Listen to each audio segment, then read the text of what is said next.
Hello everyone, once again I welcome you all to the learning of 12 business studies. My name is Pooja and for today's tutorial I will be explaining and dealing with extension concept of delegation of authority, that is decentralization.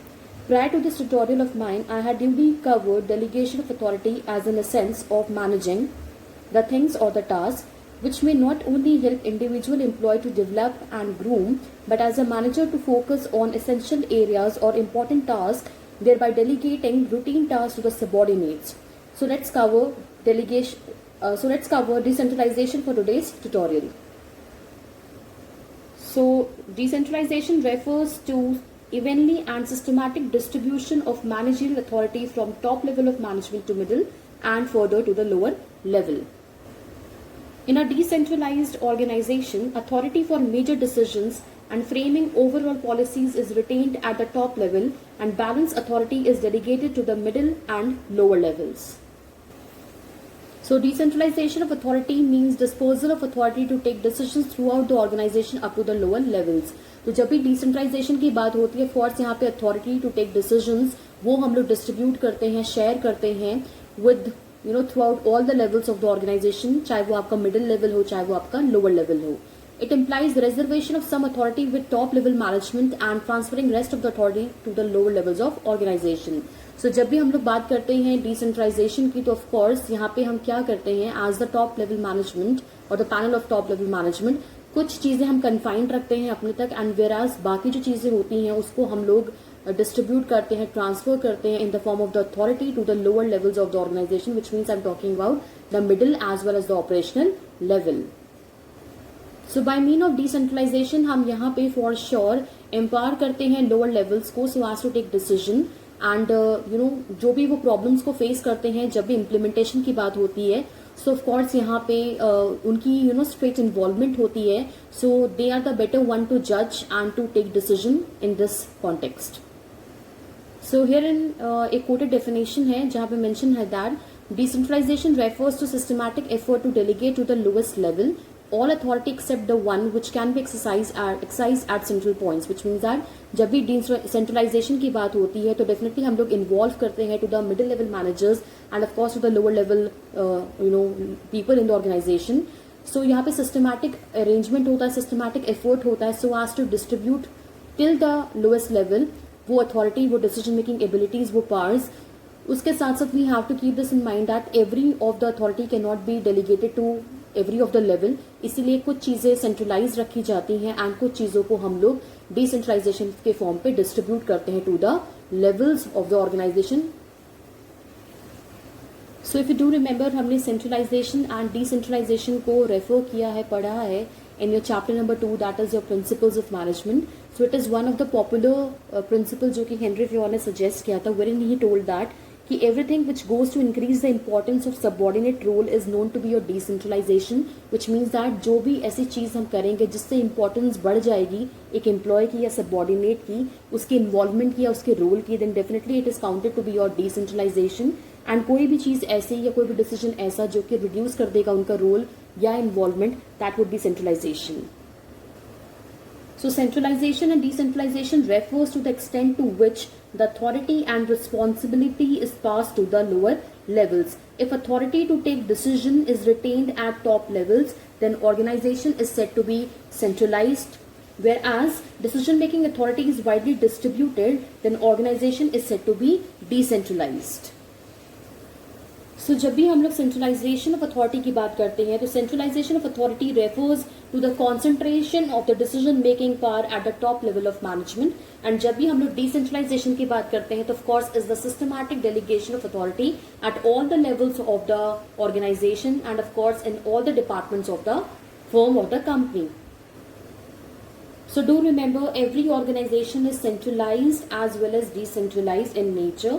सो एक perfect balance आपको strike करना होगा between the authority जिसको आप centralise रखोगे and वो कौन कौन से डिसीजंस होंगे या कौन कौन से ऐसे रोल होंगे जो कि आप डिस्ट्रीब्यूट करोगे to the lower levels of the organisation. You have to blend it very correctly. So centralisation and decentralisation are relative terms. and that is your absolute or complete centralization or decentralization is not possible. अगर हम ये सोचते हैं कि complete centralization होगा या complete decentralization हो सकता है, किसी भी ऑर्गेनाइजेशन में तो ऐसा पॉसिबल नहीं होगा, बिकॉज जो कंप्लीट सेंट्रलाइजेशन है वो यहाँ पे क्या स्टेट करेगा कि concentration of all decision making parts eight the top level, and ये पॉसिबल नहीं होगा कि जो मैनेजर है टॉप लेवल पे वो सारी अथॉरिटी अपने पास रखे एंड अपने सबऑर्डिनेट्स के साथ कुछ भी शेयर ना करे. सो ये काफी कॉम्प्लिकेटेड हो जाएगा. But this is practical in case of your one man business, which means I am talking about your sole tradership और द सोल प्रोप्राइटरशिप, बिकॉज वहां पे कोई और इंसान नहीं होता है apart from the sole trader. But complete decentralization को भी पॉसिबल नहीं किया जा सकता, बिकॉज अगर हम लोग कंप्लीट डिसेंट्रलाइजेशन करते हैं इसका मतलब क्या है कि we are delegating of all the decision making function to the lower levels. This is also not possible as the manager cannot delegate all his authority without surrendering his position as a manager. So this is the reason कि we need to strike a balance between centralized kind of decision and decentralized kind of decision. So तभी यहाँ पे mention मैंने किया that firm needs to balance the two, because centralization and decentralization जो होगा वो complete form पे आप एक्सपीरियंस नहीं कर सकते हो. You have to strike a balance between centralization and decentralization. So यहाँ पे मेंशन है in case of a decentralized firm top level retains authority for. अगर यहाँ पे डिसेंट्रलाइजेशन फर्म करती भी है, विच मीन्स दैट जो डिसीजन मेकिंग पावर्स होती हैं वो अगर डिस्ट्रीब्यूट किए जाते हैं to the lower levels of the organization also, तभी भी कंप्लीट डिसेंट्रलाइजेशन नहीं होता है. जो टॉप लेवल मैनेजमेंट होता है वो अपने पास कुछ सेंट्रलाइज अथॉरिटी रखती है, तो वो क्या हो सकती है उसके बारे में जानते हैं. That is policies and decision in the context of the whole of the firm.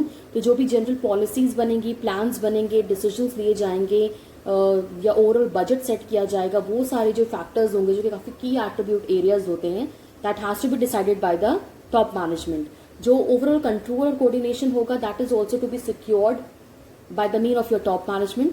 Middle and lower level management have authority to take decision in the context to the task allocated to them, which means that जो भी distribution of work होता है by the top management to the middle level and to the lower levels, उन्हीं को उनको execute करना होता है, carry out करना होता है. So जितने भी की एट्रीब्यूट एरियाज वाले डिसीजन होते हैं वो सेंट्रलाइज्ड होते हैं, जितने भी रूटीन काइंड ऑफ डिसीजंस होते हैं वो यहाँ पे जो टॉप मैनेजमेंट होता है वो उसको डिसेंट्रलाइज करने के बारे में फॉर श्योर सोचता है. So centralization and decentralization represents a pattern of authority among managers at different levels. So what kind of authority you would be having across the levels, across the various different departments, वो आपको experience करने को मिल सकता है by having centralization and decentralization. तो हमने अभी इसको पढ़ा है that centralization का मतलब क्या होगा, that concentration of decision making of course will be in few hands, which means that it will be in the top level management hand of course. In such an organization, very little authority is delegated to managers at middle and lower levels. जहाँ पे centralization होता है और वहाँ पे देखा जाता है कि जितने भी की एट्रीब्यूट एरियाज होते हैं, जितने भी इंपॉर्टेंट डिसीजन मेकिंग स्पेयर्स या वेन्यूज होते हैं, वो फॉर श्योर टैकल खुद करता है आपका top level management. And routine kind या रेगुलर काइंड ऑफ डिसीजंस जो होते हैं या एक्टिविटीज या टास्क जो होते हैं उसको ही डिसेंट्रलाइज किया जाता है. So they exist together and there is a need for a complete balance, which means that जहाँ पे centralization होता है वहाँ पे decentralization होता है, which means that interdependence बहुत ज़्यादा है between centralization and decentralization, because 100% ना तो centralization work कर सकता है ना ही 100% decentralization work कर सकता है. इसलिए we need to strike a balance between centralization and decentralization. तो जैसे जैसे एक firm बढ़ती है, जैसे जैसे एक organization बढ़ती है, उसका साइज बढ़ता है, उसका प्रोडक्शन बढ़ता है, तो डेफिनेटली आपको ज़्यादा लोगों की रिक्वायरमेंट होती है as the owner, as the top level management. And of course आपको ज़्यादा लोगों को एम्प्लॉय करना पड़ता है, एंड फॉर दैट आपका जो फोकस होता है वो डिविएट होता है, because you can manage everything all alone. So इस केस में फॉर श्योर यहाँ पे डिसेंट्रलाइजेशन को आपको एक्सपीरियंस करना चाहिए, बिकॉज जो डिसेंट्रलाइजेशन होगा वो आपको ऑफर करेगा अ स्पेस जहाँ पे आप अपना जो की एट्रीब्यूट एरियाज है उस पर फोकस कर सकोगे, वेराज जो रूटीन काइंड ऑफ डिसीजंस होगा वो फॉर श्योर आपके लिए कोई और टैकल कर रहा है. One thing to remember over here is decentralization is basically an extension concept of your delegation. So decentralization कुछ भी नहीं है, it is nothing but an extension of your delegation. While delegation refers to transfer of authority by a superior to the ultimate subordinate, but decentralization का मतलब क्या होता है, it involves distribution of authority throughout the organization. So यही एक difference है between the decentralization and delegation. So जहाँ जहाँ पे डेलीगेशन हो रहा है वहाँ पे ऑटोमेटिकली आप डिसेंट्रलाइजेशन कर रहे हो. सो इसीलिए हम कहते हैं कि जो डिसेंट्रलाइजेशन है it is an extension concept of your delegation. So it is rightly said that if we delegate the authority, we multiply it by 2, and if we decentralize it, we multiply it by many. Now let's cover the importance of decentralization. So सबसे पहले given है it develops initiative among subordinate. So decentralization gives individual an opportunity to learn by doing. It enhances their morale and they feel highly motivated. It promotes their self-reliance and confidence and also provide a positive work climate with greater freedom. It leads to initiative and willingness to take responsibility. It also helps to identify executives with potential to become dynamic leaders. So in a nutshell, कि जहाँ जहाँ पे हम लोग decentralization करते हैं, of course we are involving more of the people, more of the subordinates. So हम यहाँ पे उनको रूटीन काइंड ऑफ डिसीजंस को लेने के लिए मौका देते हैं. रूटीन काइंड ऑफ डिसीजंस के लिए they don't have to consult to the top management over again and again. So for this reason उनको हम लोग कॉन्फिडेंस देते हैं, उनको बूस्टअप करते हैं, उनका मोरल हाई करते हैं और उनको फ्रीडम ऑफर करते हैं, स्पेस देते हैं that they can take their decisions on their own. Next is quick and better decisions. So decentralization facilitates prompt decision making as decisions are taken by the subordinates at the point of action, which means कि जब भी हम लोग decentralization करते हैं तो subordinates को हम लोग रेगुलर या रूटीन काइंड ऑफ डिसीजंस को खुद लेने के लिए कहते हैं या खुद उनको परमिट करते हैं या उनको स्पेस ऑफर करते हैं that they can take the decisions and they don't need to even consult top management for the minor kind of issues. So इस चीज़ के लिए उनको कंसल्टेशन का वेट नहीं करना होता, इंस्ट्रक्शन का वेट नहीं करना होता है. And there are also less kind of chances of information getting distorted as वो लॉन्ग चैनल को पास नहीं करता है या गो थ्रू नहीं करता है, as we have experience in the long channels of your scalar chain. So ये सारी चीज़ें बेसिकली फैसिलिटेट करती हैं to have a quick and speedy kind of decision making process. Then we have relieve the top executives from excess overload. So decentralization, of course, जैसे हमने पढ़ा है that it is a extension concept of a delegation. तो जो delegation का major फंडा होता है that is only the funda of a decentralization, which means that हम जो भी executives होते हैं या जो भी managers होते हैं as जैसे जैसे organization बढ़ती चली जाती है उनका work pressure load भी बढ़ता चला जाता है. So for relieving them from excess overload and pressure, हम क्या कर सकते हैं, हम decentralization को use कर सकते हैं जहाँ पे we relieve the top management from routine and time consuming processes and the operations, so they can concentrate on their key attribute areas like your strategic planning, policy को बनाना, ये budget को देखना, ये सारी चीज़ें वो अपने आप plan out कर सकते हैं एंड इन सब चीज़ों पे वो टाइम भी दे सकते हैं. So it reduces the need for the direct supervision as subordinates are given the complete freedom so as to act and decide within the prescribed limits. तो जिसकी वजह से जो टॉप एग्जीक्यूटिव्स होते हैं उनका जो ओवरऑल टेंशन या प्रेशर या वर्कलोड होता है वो थोड़ा रिड्यूस हो जाता है. Next we have managerial development. So decentralisation definitely provide करता है एक बेटर वे और बेटर तरीका so as to develop the future managers, and it gives them a chance to take decisions, exercise judgment and perform activities of top executives. So ये सारी चीज़ें करके हम अपने सबऑर्डिनेट्स को बेसिकली स्किल्स और टेक्नोलॉजी और नॉलेज के साथ को रिलेट करना सिखाते हैं जो कि ज़रूरी होता है so as to grab the higher level job. So decentralization definitely create करता है pool of qualified human resources जिसको हम यूज़ कर सकते हैं so as to fill the vacant position in the near by future. अगर कोई मैनेजर पोजीशन वेकेंट होती है तो डेफिनेटली हम अपने सबऑर्डिनेट्स को कंसिडर कर सकते हैं और उस वेकेंट पोजीशन को हम लोग फिल कर सकते हैं. Next we have better control. So decentralization makes it possible to exercise control by evaluating performance of each and every manager. So managers can be held accountable for their results and feedback from all the levels helps to analyze variances and improves operations. So इन सब चीज़ों की वजह से जो control factor होता है वो काफ़ी ज़्यादा स्ट्रॉन्ग हो जाता है, काफ़ी अच्छा हो जाता है एंड पॉसिबल वे पे हर एक लेवल का जो रिजल्ट है, जो उनका प्लान ऑफ एक्शन है, वो किस तरीके से काम कर रहे हैं उसको चेकआउट करना काफ़ी ईजी हो जाता है एंड जो कंट्रोल फैक्टर है वो काफ़ी ज़्यादा अपीलिंग हो जाता है. So after covering the importance of your decentralization, let's cover the difference between delegation and decentralization. तो सबसे पहले कवर करते हैं the nature factor. So if we talk about your delegation, so delegation एक कंपल्सरी एक्ट है. The reason, अगर आपका organisation बढ़ता है, आपका बिजनेस बढ़ता है, तो डेफिनेटली आपका वर्क प्रेशर भी बढ़ता चला जाएगा. एंड वर्क प्रेशर बढ़ने की वजह से आप अपना काम डेफिनेटली अच्छे तरीके से माइट भी परफॉर्म ना कर पाओ, या हर एक काम पे आप फोकल तरीके से अटेंशन ना दे सको. सो फॉर दिस रीजन ये कंपल्सरी एक्ट हो जाता है, जहाँ पे आप अपना बर्डन को रिड्यूस करने के लिए फॉर श्योर क्या कर सकते हो, you can take the help of your subordinates. But जब हम बात करते हैं आपके decentralization की, so it is an optional policy. Why it is an optional policy? Because power to take decisions, right? आप शेयर करना चाहो तो आप कर सकते हो, आप नहीं करना चाहो तो नहीं कर सकते हो. So of course you have an option. या तो आप सेंट्रलाइज काइंड ऑफ ऑर्गेनाइजेशन को रन कर सकते हो, या you could go for your decentralisation. So this is the basic reason जिसकी वजह से हम इसको ऑप्शनल पॉलिसी बोलते हैं. Next we have freedom of action. So when we talk about delegation, we have less freedom to take decision, because जो भी काम हमें दिया जाता है that is of course assigned by the superior to the subordinate, and ultimately वो task superior का होता है. तो ऑफकोर्स वो उसमें कोई भी इन्वॉल्वमेंट नहीं चाहता अपने सबऑर्डिनेट का.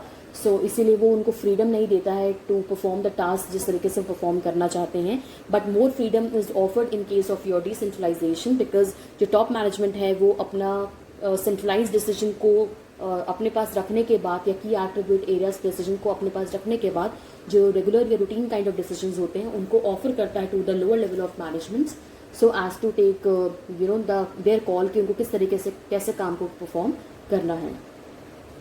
Next we have the status factor. So it is a process of sharing task and authority. So when we talk about the delegation factor, so delegation is all about a process wherein हम क्या करते हैं, as a superior अपने task को या अपनी authority को share करते हैं with a subordinate so as to get the work done. But when we talk about the status factor of the decentralization, so it is the result of the policy taken by the top management. So it is the call of your top management कि वो ऐसे कौन से decision है जिसको decentralize करना चाहते हैं या जिसको distribute करना चाहते हैं with the other levels of the management.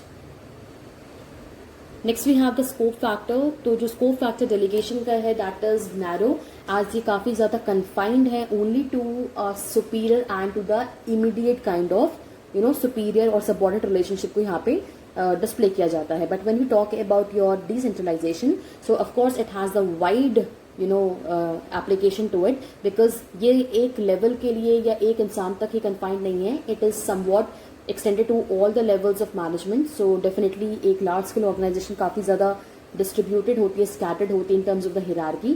So it covers all of the hierarchy and the departments and the levels.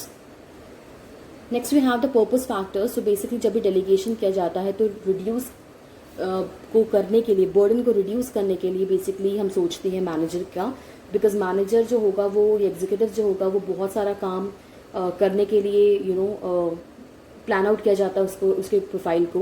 सो जो मैनेजर है वो बहुत सारा जब काम करेगा वो ओवर प्रेशराइज फील कर सकता है, बर्डन फील कर सकता है. सो अपना जो ओवरलोड काइंड ऑफ फीचर होगा, सो उसको रिड्यूस करने के लिए बेसिकली हम लोग यूज़ कर सकते हैं डेलीगेशन फैक्टर को, डेलीगेशन कॉन्सेप्ट को. And when we talk about the purpose of your decentralisation, so हम यहाँ पे इन्वॉल्वमेंट या रोल इन्हांस करना चाहते हैं of the subordinates, of the people in the organization और of the lower level of management. इसीलिए हम लोग डेलीगेशन करते हैं उन टास्क का, उन रिस्पॉन्सिबिलिटीज़ का, उन डिसीजन मेकिंग का which is regular and routine in nature.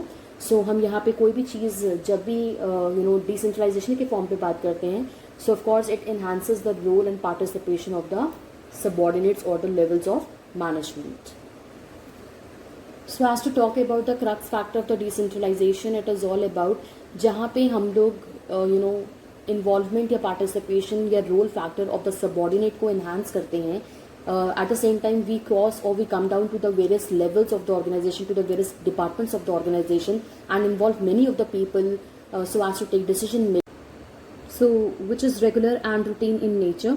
So this was all about your centralization and decentralization factors. So do remember that कि कोई भी organization 100% centralized नहीं हो सकते, ना ही decentralized हो सकती है. But of course centralization is possible in case of one man business, which means I'm talking about your sole tradership business, जो कि हमने already cover किया है in chapter 1 of your class 11th. So उससे हम रिलेट कर सकते हैं. अपार्ट फ्रॉम दैट जैसे जैसे एक ऑर्गेनाइजेशन बढ़ती है, ग्रो करती है, तो ऑफकोर्स डिसेंट्रलाइजेशन भी जो होता है वो एग्जीक्यूट या कैरी आउट किया जाता है या इम्प्लीमेंट किया जाता है. So in order to increase effectiveness and to improve overall functioning, the organization must maintain a balance between centralization and decentralization. So this was all about your decentralization as a concept. And do remember कि जब भी हम decentralization की बात करेंगे, it is an extension concept of your delegation. So that's all for today's tutorial. Thank you so much.